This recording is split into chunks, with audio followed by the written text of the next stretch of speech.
ये न्यूज के प्रायोजक हैं ProSkillHub.com। अब अच्छी नौकरी पाओ भाषण IT training and placement institute 100% नौकरी के गारंटी। पता कॉलेज चौराहा जॉन टावर रीवा।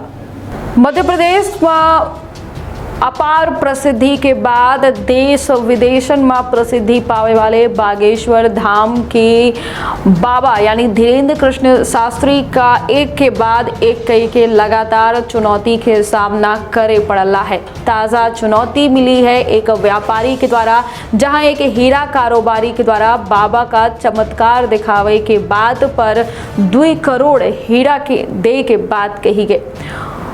तो विंध्य क्षेत्र के पहल बघेली न्यूज चैनल में हम पूजा अपना पंचे सभी जनिन का प्रणाम कही थे शुरू कही थे। बड़ी खबर से बता दी कि देश भर में लगातार प्रसिद्धि के मामले में एक कदम आगे बढ़े वाले धीरेन्द्र कृष्ण शास्त्री जहां जा रहे हैं उनका वह चुनौती के सामना करे पड़ला है। झारखंड के कांग्रेस MLA इरफान अंसारी के बाद अब अहमदाबाद के एक डायमंड मर्चेंट जनक बाबरिया के द्वारा पंडित धीरेन्द्र कृष्ण शास्त्री का चुनौती दे दी गई। जनक के द्वारा कहा गया है कि अगर पंडित धीरेन्द्र कृष्ण शास्त्री यह बताए दें कि डायमंड के पैकेट में कितना हीरा है तो उनका 2 करोड़ रुपया के हीरा भेंट कर दे ही।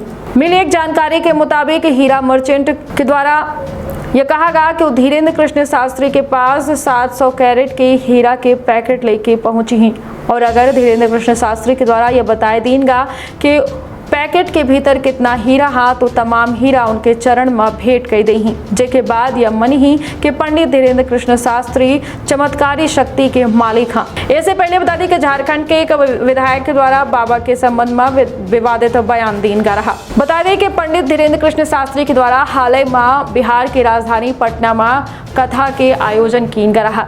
कथा के आयोजन 13 से 17 मई तक कीन का रहा। पे पंडित धीरेन्द्र कृष्ण शास्त्री का अपन कथा समय से पहले समाप्त करे पड़ी, काहे से कि वहां पहुंचे वाली भारी भीड़ का संभालब मुश्किल हो जात रहा। शासन और प्रशासन के पसीना छूट ये रहे महज भीड़ का संभाले में।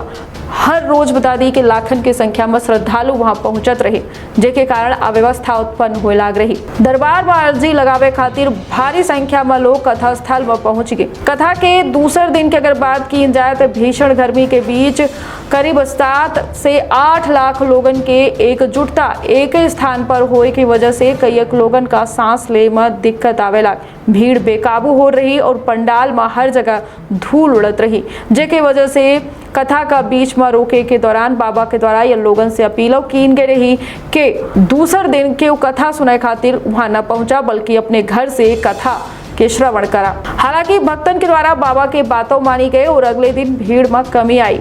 एक दिन छोड़ के दूसरे दिन हर दिन औसतन करीब 5 लोगन के भारी भीड़ कथा स्थल में पहुंचत रही। अंतिम दिन कथा कहे के बाद बाबा तरेत पाली से सीधे पटना एयरपोर्ट पहुंचे, जहां खजुराहो खातिर रवाना हो गए। इस दौरान एयरपोर्ट में बाबा के एक झलक पावे खातिर भक्तन के भीड़ उमड़ पड़ी। 5 दिनन में भक्त के बाबा से ऐसा रिश्ता बना के हर के उनका जाय नहीं दे चाहत रहा। ये भीड़ के अलावा पटना में आयोजित होने वाली एक कथा का शुरू होने से पहले बिहार के सियासत गरमाई गई रही। बिहार के सरकार के कई मंत्रियों के द्वारा पंडित धीरेन्द्र कृष्ण शास्त्री के द्वारा आयोजित की जाने वाली एक कथा के भारी विरोध कीनगा। लालू यादव के बड़ा बेटा तेज प्रताप यादव के द्वारा तिहाव कही दीन का रहा कि बाबा बागेश्वर का एयरपोर्टे पर रोक दे ही एक खातिर उनके द्वारा युवा के फौजो बनावे के बात कही गई रही। इसके अलावा कुछ मंत्रियों के द्वारा विरोध कीन का रहा और यह कहा गया रहा कि पंडित धीरेन्द्र कृष्ण शास्त्री जैसा बाबा का जेल में डाल दे चाहिए। कुल मिलाए के जज धीरेन्द्र कृष्ण शास्त्री प्रसिद्ध हो रहे हैं, तस उनका चुनौती के सामना करे पड़ला है और एक बार फिर से एक नई चुनौती एक नए व्यक्ति के द्वारा दी गई है और यह पंडित धीरेन्द्र कृष्ण शास्त्री के ऊपर पूरी तरीके से निर्भर करत है कि चुनौती के जवाब कौन मेर से दे ही। तो सजग रहिए और सतर्क रहिए, रखिए आपन और अपने परिवार के बहुत ख्याल दे। इजाजत, प्रणाम। एनिमेशन, विजुअल इफेक्ट, इन सभी में रोजगार की अपार संभावना। कल्पना और तकनीक का अद्भुत मेल एरिना एनिमेशन अब सतना में। यहाँ है बेहतरीन इंफ्रास्ट्रक्चर, उन्नत कंप्यूटर लैब और इंडस्ट्री के एक्सपर्ट्स का साथ। Graphics designing, 2D and 3D animation और VFX की अनूठी राह खोल देगी सफलता के नए द्वार। संभावनाओं का असीमित आकाश। एरिना एनिमेशन, एरिना है तो जॉब है।